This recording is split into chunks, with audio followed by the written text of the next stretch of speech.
Welcome to Coffee to Go, where we center ourselves in the scriptures, seasons, and holy days of the Christian tradition. I'm Karin Peter, and I'm here with Blake Smith, and we welcome you on the journey. And it's a new journey this week because this is the first week of Advent in what's called Year B. There are 3 years in the lectionary cycle. This will be Year B. And we are starting again with the 4 Sundays of Advent as a season. And then we're going to move through that same calendar that we moved through last year of Advent and Christmas, Epiphany, Ash Wednesday, Lent, Easter, the same cycle. So this is the Happy New Year day for this, since we're starting the new calendar year of the Christian tradition. So where are we with Jesus this week? And it is the first week of Advent, so Jesus hasn't been born yet, but let's all pay attention. So this is how the scriptures work. In the lectionary is that they move around to help us understand more fully what it means to be in a particular season. So in this first week of Advent, we are actually with Jesus standing outside the temple in Jerusalem with some of the disciples. And it has been noted that the temple has been refurbished and is quite impressive.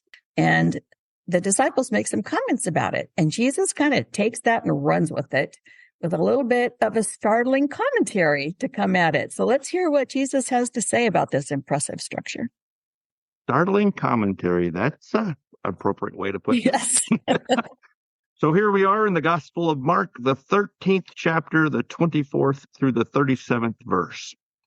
But in those days, after that suffering, the sun will be darkened, and the moon will not give its light, and the stars will be falling from heaven, and the powers in the heavens will be shaken. Then they will see the Son of Man coming in clouds with great power and glory.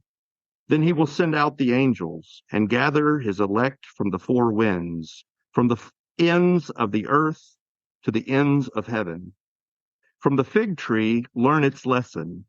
As soon as its branch becomes tender and puts forth its leaves, you know that summer is near. So also, when you see these things taking place, you know that he is near, at the very gates.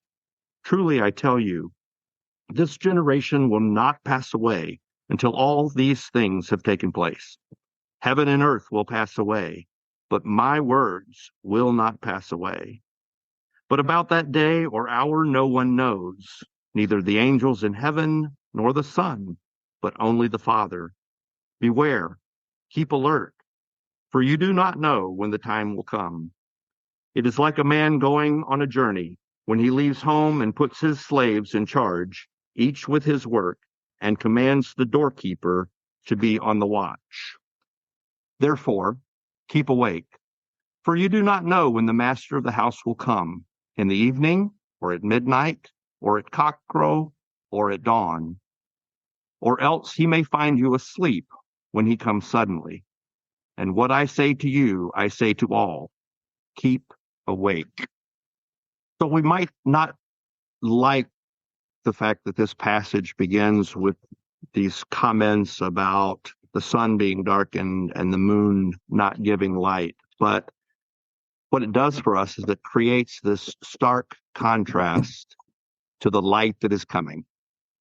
We live in a world that is, in a lot of places, in sufficient darkness. I mean, not literal darkness, but the darkness of oppression and all of the things that come with it. And so it's important for us to acknowledge the reality, because in acknowledging the reality, we can also move toward the hope that is in this Advent season as we await the coming of Christ. And so this mini apocalypse, if you will, that starts off this passage, it signifies that there's going to be an end to this current world. And because that end is going to take place, it makes room for God's reign. We talked a little bit about the reign of Christ last week as we finished ordinary time, but God's reign on earth, and I'll just say God's reign. The apocalyptic language, and just in case there's anybody, apocalyptic language is end time language about the end of times. And that too is not something that seems very joyful for us. But we want to note here, or we need to note here, that it's used by people who have for centuries been occupied and overrun and oppressed and exiled. I mean, they've had a pretty tough run of it. So it's not meant to be literal, but it does point to the seriousness of the situation and to remind listeners both then and today that this shall end, that imperial powers will be dismantled, and we ought not to give up hope. Sure, there's suffering that we go through, but we need to keep going. Because in the end, if we stick with it, because God sticks with us, exhaustion gives way to vigor, despair is overcome by joy. And that, again, is where hope begins to be born in this Advent season. In the darkness we wait, but the light will come.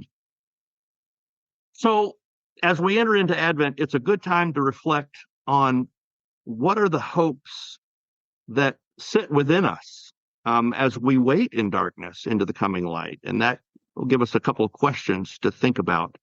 What are the signs and symbols that bring me hope? In a world of chaos and craziness where a lot of people don't even want to watch the news anymore, think about for yourself, what are the signs and symbols that bring you hope?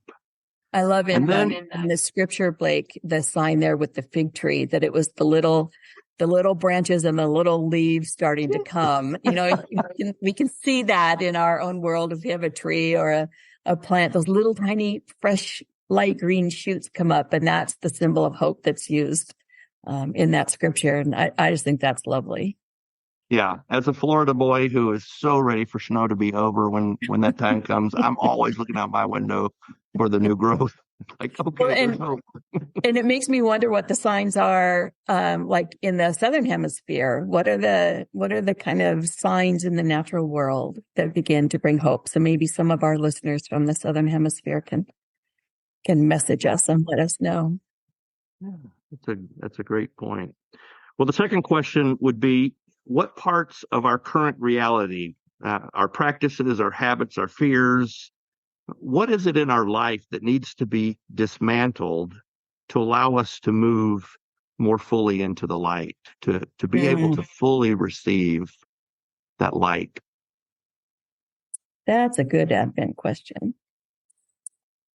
Yeah, as we wait in darkness, knowing the light will come, it's a good time to prepare that and have those reflections ready. So this week, as we do that, as we think about our own current reality, spend some time waiting. And rather than darkness, let's transfer that to silence for our practice this week and spend some time waiting in silence. So I don't know about you, but for me and people I know, when we wait, we get out our cell phone and we start to scroll through Facebook, or we tap our fingers and get antsy or whatever. So this week, when you're faced with some time to wait, maybe you're doing an office visit and you're waiting in the waiting room. Maybe you're waiting for the bus or in the line at the grocery store to check out. Or perhaps you're just waiting for your workday to end.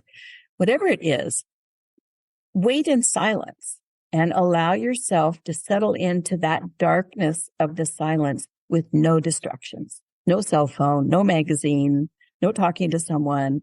Simply wait and be attentive or awake to the Spirit waiting with you this week.